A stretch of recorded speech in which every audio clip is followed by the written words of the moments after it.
তো বন্ধুরা, আজ আমরা বানাবো এঁচোড়ের তরকারি। তো এঁচোড়ের তরকারির জন্য আগে কড়াইয়ের মধ্যে তেলটা দিয়ে গরম করে নিয়ে এবার এঁচোড়গুলো তুলে দেবো। এঁচোড়টাকে আমি দু পাটে ভেজে নেব।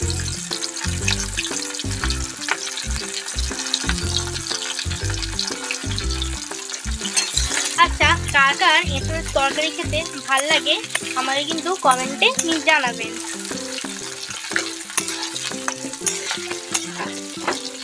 আমি একটু হলুদও অ্যাড করে দেবো এর সাথে।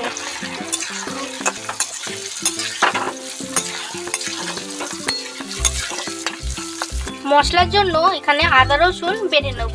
তারপর আদা রসুন বাটার পর এর মধ্যে পেঁয়াজগুলো দিয়ে বেটে নেব। আমরা দুটো পেঁয়াজ নিয়েছি বড় বড়। লাল লাল করে ভেজে নেওয়ার পর এবার আমরা এঁচোড়গুলো তুলে নেব।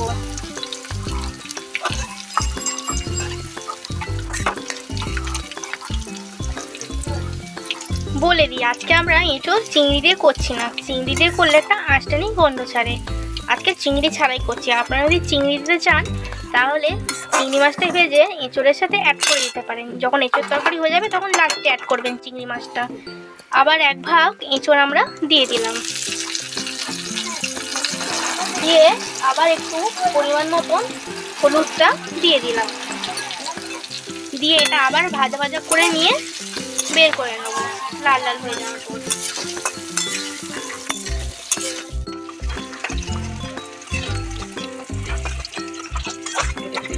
তেলেই আলুটাকে ভেজে লাল লাল করে নেব।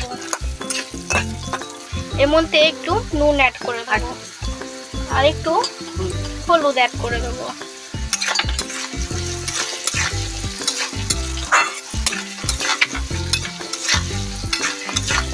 ও হ্যাঁ, আমরা টমেটোটাও বেটে নিয়েছি, মানে টমেটো পেঁয়াজ আদা রসুন একসাথে পেস্ট করে নিয়েছি। এবার আলুটা লাল লাল হয়ে গেছে, এবার বার করে নেব।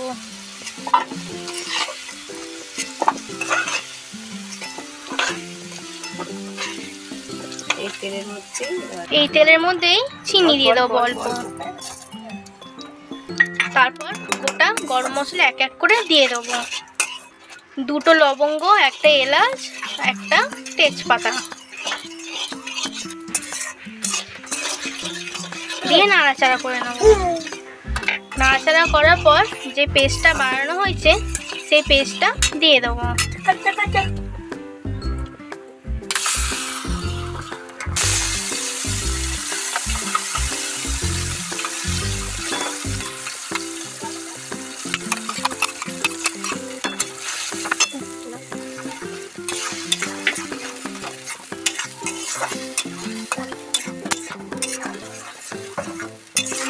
এঁচোড়ের তরকারিটা আমি পারি না, সেই জন্য আমার মাই করে এঁচোড়ের তরকারিটা।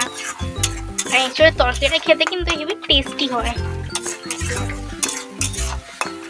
এর মধ্যে হলুদ অ্যাড করে দিলাম আর অ্যাড করে দেবো অল্প নুন।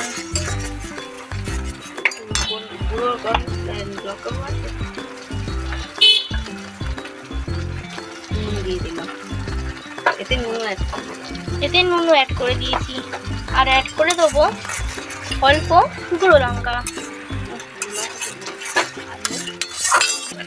1 চামচ জিরে গুঁড়ো অ্যাড করে দেবো।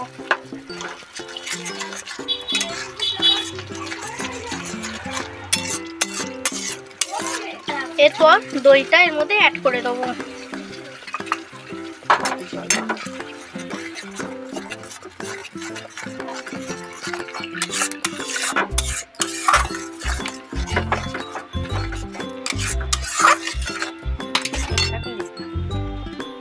এরপর আলুগুলো দিয়ে দেবো।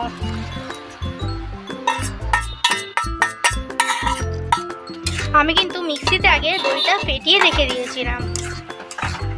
আর দইটা যখন দেবেন তখন গ্যাসটা আস্তে করে তারপর দইটা দেবেন, নয়তো দইটা ফেটে যাবে। এরপর ভালো করে কষে নেব। এরপর একটু মশলাটা থেকে তেলটা বেরিয়ে আসলে এঁচোড়টা দিয়ে দেবো।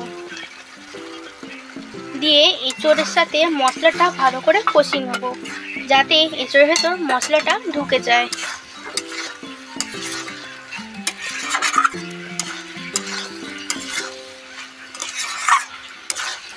আলু আর এঁচোড়টা সেদ্ধ হওয়ার জন্য আমি একটু ঢাকা দিয়ে দেবো।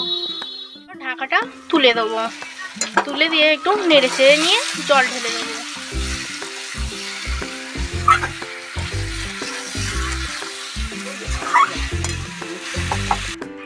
এবার জলটা দিয়ে দেবো।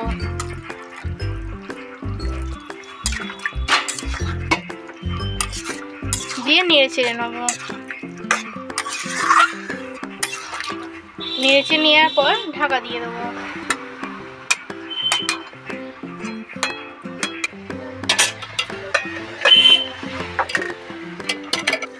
এবার ঢাকাটা খুলে দেবো। খুলে দেওয়ার পর এবার আলু আর এঁচোড়টা ভালো করে সেদ্ধ হয়ে গেছে, এবার কষানোও হয়ে গেছে। এর মধ্যে এবার অ্যাড করব হচ্ছে একটু ঘি আর একটু গরম মশলা। গরম মশলা দিয়ে দিলাম, এবার একটু ঘি দিয়ে দেবো। দিয়ে ভালো করে নেড়ে নেবো।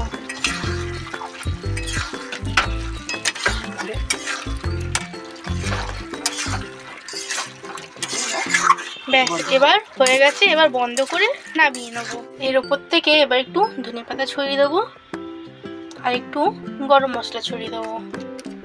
কেমন হয়েছে কমেন্টে কিন্তু জানাবেন।